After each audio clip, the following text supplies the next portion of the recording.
Welcome to my YouTube channel. आज हमारा day 1 है। हमने HTML टैग्स स्टार्ट करनी है। ठीक है, ये हमारे पास VS कोड ओपन है और हमने डे 1 की फ़ाइल बना ली है HTML लैंग्वेज के लिए। ठीक है, अब सबसे पहले हम कोड को लिखना स्टार्ट कैसे करेंगे। हमारे पास सिंटेक्स क्या होता है, जैसे हमने बाकी लैंग्वेजेस पहले देखी हैं।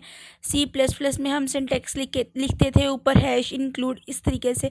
तो हमारे पास यकीनन इसमें भी कुछ सिंटेक्स होगा। ठीक है, इसमें पहली बात तो ये कि हमारे पास 3 पार्ट्स होते हैं। ठीक है, हेड, बॉडी और फुटर। ठीक है, लेकिन हम सबसे पहले जो है अपने बॉडी में ही काम करेंगे। ठीक है, और यहाँ पर हमने सबसे पहले कोड जो स्टार्ट करना है, इसके सिंटेक्स में ये आता है कि हम यहाँ पर एक्सक्लेमेटरी मार्क एंटर करेंगे। जैसे ही फर्स्ट लाइन पर सिर्फ एक्सक्लेमेटरी मार्क एंटर करेंगे तो हमारे पास यहाँ पे 2 चीज़ें आ जाती हैं। लेकिन हमने जो फर्स्ट ऑप्शन है सिंगल एक्सक्लेमेटरी वाला, इमेट एब्रीवेशन वाला, इस पर हमने क्लिक करना है। तो हमारे पास ये कंप्लीट, ये जो हमारे पास हेड में टैग है ना, हेड टैग में जितना भी डाटा पड़ा हुआ है, हमें इससे कोई कंसर्न नहीं है, ये हमारे लिए नहीं है। हमने सिर्फ बॉडी टैग में आना है। ठीक है, मतलब अभी के लिए हम इसे यूज़ नहीं करना चाह रहे। जैसे अब देखिए ये लैंग EN लिखा हुआ है, तो आपको समझ नहीं आ रही होगी ये क्या है।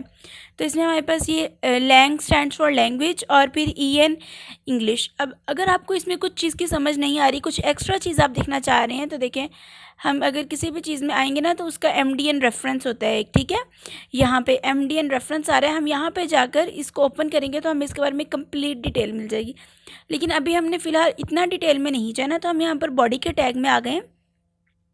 जब भी हम कोई टैग ओपन करते हैं ना, मतलब कुछ हमारे पास होते हैं टैग्स जो जिनका ओपनिंग टैग भी होता है, क्लोजिंग टैग भी होते हैं। कुछ टैग्स होते हैं जो जिनके सिर्फ एक टैग होता है जिसके अंदर ही हम डाटा एंटर करते हैं अपना। ठीक है, अब देखें जैसे हमने ये स्टार्ट किया ना, ये हमारा बॉडी टैग है।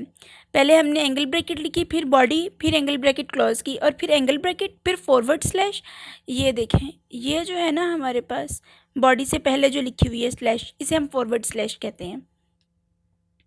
अब यहाँ पर आगे हमने बॉडी लिखा और जो एंगल ब्रैकेट है उससे हमने इसे क्लोज कर दिया।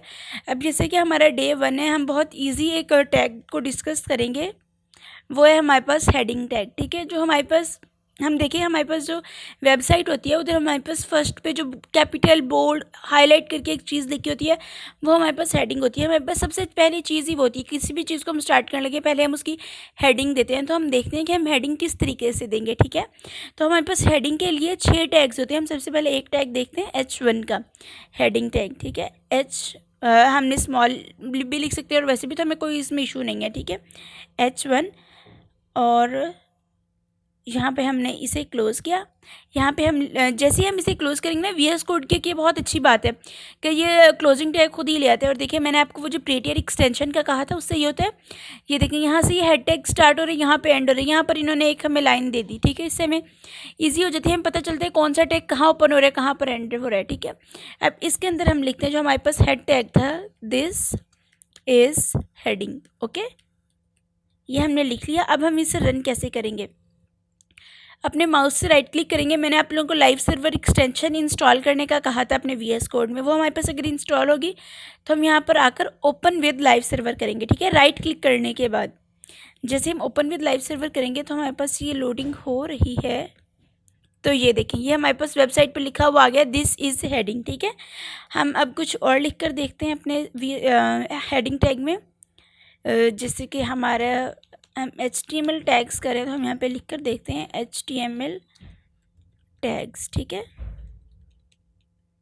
यहाँ पे हम लिख कर देखते हैं HTML टैग्स, और इसे अब हम रन करके देखते हैं ओपन विद लाइव सर्वर से। ठीक है, ये हमारे पास आ गया HTML टैग्स। इस तरीके से हम अपनी हेडिंग को देख सकते हैं।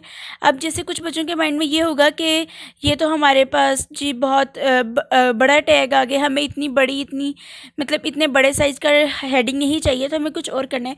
तो जैसे अब हम इसमें करके देख लेते हैं H2 हेडिंग टैग हम यूज़ करेंगे। जो हमारे पास एंडिंग टैग है उसे भी हम सेट करेंगे। ठीक है, H2 कर लिया हमने यहाँ पर। अब हम इसे करके देखते हैं ओपन विद लाइव सर्वर। ये टैग हमें उससे थोड़ा सा छोटा शो हो रहा है। ठीक है, लेकिन हमें इजीली समझ आ जाए तो मैं आपको इसके सारे जो हेडिंग टैग्स हैं वो एक दफ़ा करके दिखाती हूँ कि हम ये कैसे करते हैं। इसे हम कर लेते हैं पेस्ट, कॉपी कर लेते हैं।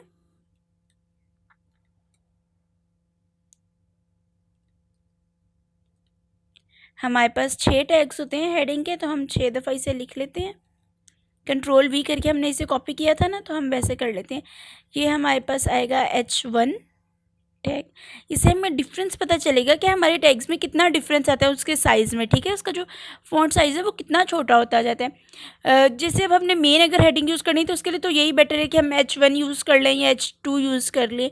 लेकिन अगर कहीं हमें छोटी हेडिंग देनी है, सब हेडिंग्स में आ जाते हैं, तो उसके लिए यूज़ ज़्यादा होता है कि हम H5 का यूज़ कर लें या 6 का यूज़ कर लें, ठीक है। H5 आ गया ये हमारे पास टैग। अभी हम एक और टैग जो है इसे कॉपी कर लेते हैं और फिर लिख लेते हैं H6। यहाँ पर हमारे पास आ जाएगा H6। अब जब हम इसे रन करेंगे तो आपको इजीली समझ आ जाएगी कि हमने कैसे करना है इसे, ठीक है। हमारे पास कितना डिफरेंस आ रहा है हेडिंग टैग्स में। अब हम इसे रन करके देखते हैं। ओपन विद लाइव सर्वर से राइट क्लिक करने के बाद ओपन विद लाइव सर्वर, ये देखें, आप देख रहे हैं हेडिंग टैग्स।